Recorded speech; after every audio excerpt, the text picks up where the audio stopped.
পৃথিৱীৰ ওজন কমিছে নে বাঢ়িছে? কাৰণ জনসংখ্যা বাঢ়িছে আৰু গছ-গছনি কমি গৈছে। আমাৰ নীল গ্ৰহত পৃথিৱীৰ ওজন স্থিৰ নহয়। অনেকেই ভাবে পৃথিৱীৰ ওজনটো স্থায়ী হ'ব লাগিব, কিন্তু বাস্তৱতে এই গ্ৰহটোৰ ওজন সদায় সৰু সৰু পৰিমাণে বাঢ়িও আছে আৰু একেলগে কমিও আছে। কিদৰে? চাওঁ আহক বৈজ্ঞানিক যুক্তিৰে। পৃথিৱীৰ মুঠ ওজন বিজ্ঞানীসকলৰ অনুমান অনুসৰি পৃথিৱীৰ মুঠ ওজন প্ৰায় 5.97 ইনটু বা গুণাংক 1024 কিলোগ্ৰাম।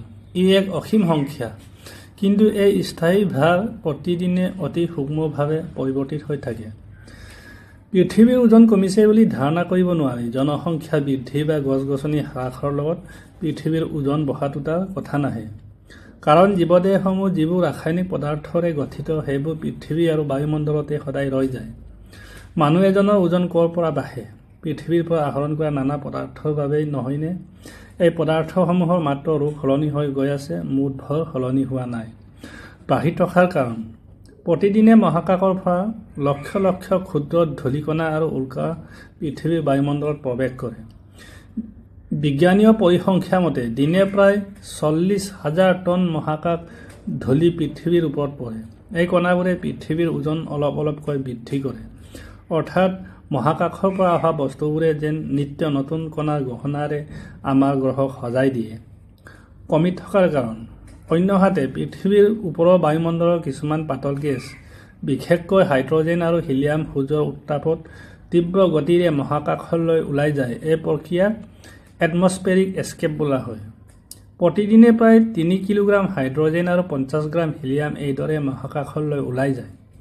এইদৰে পৃথিৱীৰ ভাৰ সৰু সৰু হাৰত কমি থাকে।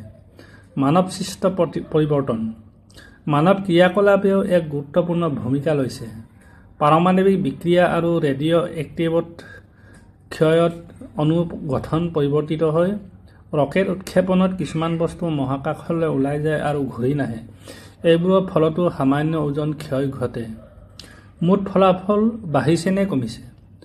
গণিতীয় হিচাপে পৃথিৱীৰ পৰা হাইড্ৰজেন আৰু হিলিয়ামৰ পলায়নৰ ফলত যিমান ভাৰ কমে, তাতকৈ মহাকাশৰ ধূলি আৰু উল্কাৰ পতনত বাঢ়া ভাৰ অনেক বেছি। গতিকে বৰ্তমান বিজ্ঞানীসকলৰ মতে পৃথিৱীৰ মুঠ ওজন ধীৰে ধীৰে বৃদ্ধি পাইছে আৰু এয়া প্ৰতি বছৰে প্ৰায় 10,000 টনকৈ। এই বৃদ্ধি বা হ্ৰাস আমাৰ দৈনন্দিন জীৱনত অনুভৱ কৰিবলৈ অতি ক্ষুদ্ৰ, কিন্তু বৈজ্ঞানিক দৃষ্টিৰে ই এটা চমৎকাৰ প্ৰক্ৰিয়া, য'ত পৃথিৱীয়ে নিজৰ ওপৰতে এক নিত্য পৰিৱৰ্তনৰ নৃত্য কৰিছে। গতিকে পৃথিৱীৰ ওজন প্ৰতিদিনে বাঢ়িও আছে, কমিও আছে, কিন্তু সামগ্ৰিক হিচাপে ই ধীৰে ধীৰে বাঢ়ি থকাৰ দিশেহে আগুৱাই গৈ আছে। এয়া যেন সৃষ্টি আৰু বিনাশৰ এক সমান্তৰাল সমীকৰণ, য'ত মহাবিশ্বই প্ৰতিদিনে নতুনত্বৰ এক কণিকাৰে আমাৰ গ্ৰহক চুই গৈছে।